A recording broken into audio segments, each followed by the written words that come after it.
Hello everyone, स्वागत है आप सभी का टीए स्टेट एग्जाम्स में। मैं हाजिर हूं एक और नई अपडेट के साथ।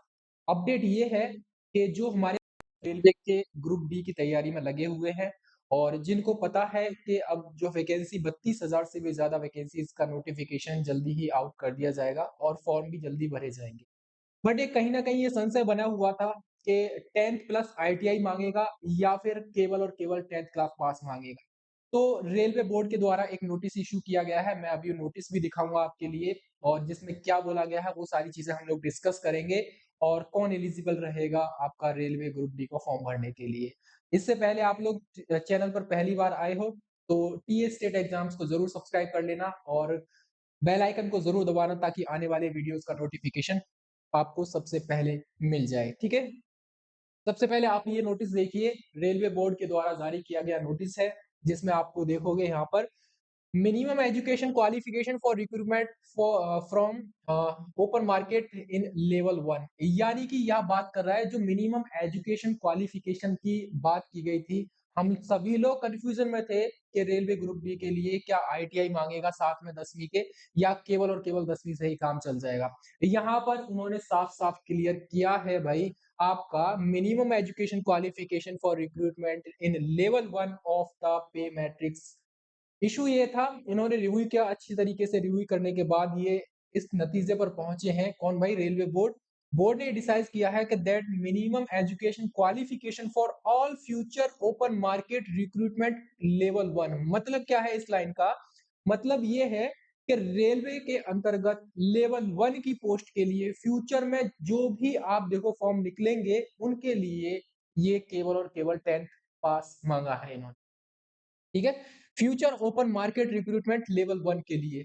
तो भाई ये चीज यहाँ पर कई सारे प्रश्न सामने आते हैं। पहला प्रश्न तो ये आता है कि जो साथी जिन्होंने आईटीआई किया था उनका क्या होगा, है ना? देखो भाई, जिन्होंने आईटीआई किया है कम से कम उन्होंने 10th तो किया ही होगा।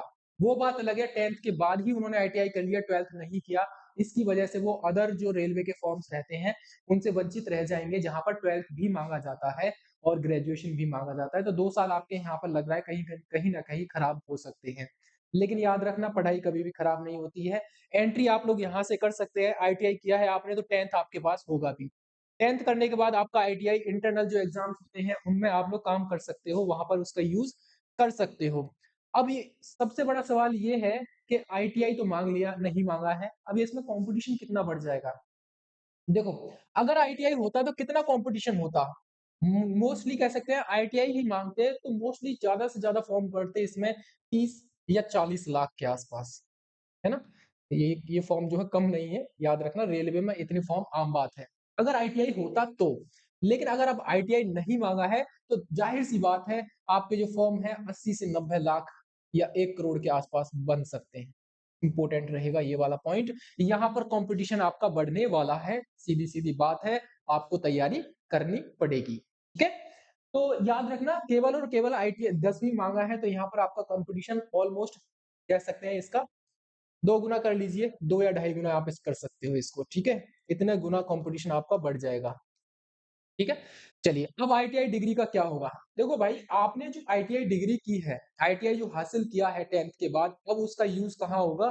पहले आप कह सकते हैं एंट्री कीजिए इसमें, रेलवे में एंट्री कीजिए, उसके बाद आप अपने आईटीआई का सही तरीके से इस्तेमाल कर सकते हो इंटरनल एग्जाम्स के लिए। बहुत सारे एग्जाम्स इंटरनल होते हैं रेलवे के अंतर्गत, तो वहां पर आप उसका यूज कर सकते हो, टेक्निकल सेक्टर में जा सकते हो, टेक्निकल फील्ड में आप अपनी जॉब कर सकते हो जो आपका सपना था, जिसकी वजह से आपने आईटीआई किया था। ठीक है, चलिए एप्लीकेशंस आप सभी को पता होगा, यहाँ पर आपके एप्लीकेशन स्टार्ट हो रहे हैं, 23 जनवरी से स्टार्ट हो रहे हैं। 32,000 से ज्यादा पोस्ट के लिए आपके लिए आवेदन मांगा है आपसे। ठीक है, 23 जनवरी से लेकर 22 फरवरी तक आपके एग्जामिनेशन फॉर्म फिल किए जाएंगे और आप देखोगे जिसकी उम्र 18 से 36 वर्ष है वो इस फॉर्म को भरने के लिए एलिजिबल रहेगा। ठीक है, हालांकि यहाँ पर जो कैटेगरीज वाइज रिजर्वेशन रहता है, जैसे 3 साल का आपका ओबीसी का रहेगा, 5 साल का आपका एससी और एसटी का रहता है। ठीक है, ये भी यहाँ पर अप्लाई हो रहा है। ठीक है, सीबीटी 1, पैट, पैट का मतलब वो नहीं पैट का मतलब है फिजिकल इफिशियंसी टेस्ट। ठीक है, याद रखना सीबीटी 1 रहेगा, पीईटी यानी फिजिकल इफिशियंसी टेस्ट रहेगा, फिर उसके बाद डॉक्यूमेंट वेरिफिकेशन और फिर आपका मेडिकल टेस्ट रहेगा। ये 4 चरणों से आपकी परीक्षा गुजरने वाली है, उसके बाद आपको फाइनल सिलेक्शन देखने को मिलेगा। मोटी-मोटी चीज़ें हालाँकि पहले भी मैंने बताई थी और फिर से मैं बता रहा हूँ यहाँ पर जनरल साइंस का 25 नंबर का वेटेज रहेगा, मैथ्स का आपका 25 नंबर, रीज़निंग का 30 नंबर रहेगा, जीके यानी जनरल अवेयरनेस, सामान्य जागरूकता और आपका करंट अफेयर्स से रहेंगे 20 क्वेश्चंस, ठीक है? याद रखना 100 क्वेश्चंस रहेंगे आपके लिए और ये रहेगा टाइम रहेगा आपका 90 मिनट्स का, 1/3 की नेगेटिव मार्किंग रहेगी। इंपॉर्टेंट रहेंगे ना, ध्यान रखना, ठीक है? चलिए, फिजिकल में क्या होगा? आपको पता होगा 4 मिनट 15 सेकंड में आपको 1000 मीटर की रनिंग करनी है, मेल के लिए और फीमेल के लिए 1000 मीटर यानी 1 किलोमीटर रनिंग करनी है 5 मिनट, आपका 40 सेकंड में रहेगा फीमेल के लिए। इसके बाद सेकंड स्टेप रहेगा आपका फिजिकल का ही 35 केजी वेट आपको 100 मीटर की दूरी डिस्टेंस करनी है 2 मिनट में बिना वज़न को रखे नीचे। अगला पॉइंट रहेगा 20 केजी का वेट लेना है आपको फीमेल्स को, ठीक है? ये मेल रहेगा यहाँ पर और ये आपका फीमेल्स के लिए दे रखा है यहाँ पर। 20 केजी का वेट है, 100 मीटर्स की डिस्टेंस है और 2 मिनट में इसको कंप्लीट करना पड़ेगा। तो भाई अब आप देख लीजिए 10th क्लास हो गया है, तो भाई मोस्टली कह सकते हैं यहाँ पर फॉर्म ज़्यादा से ज़्यादा भरे जाएँगे, क्योंकि बेरोज़गारी का आलम आप सभी जूझ रहे हो उस चीज़ से, ठीक है?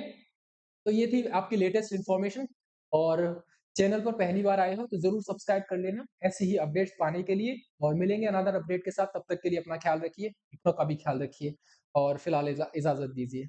जय हिंद, जय भारत।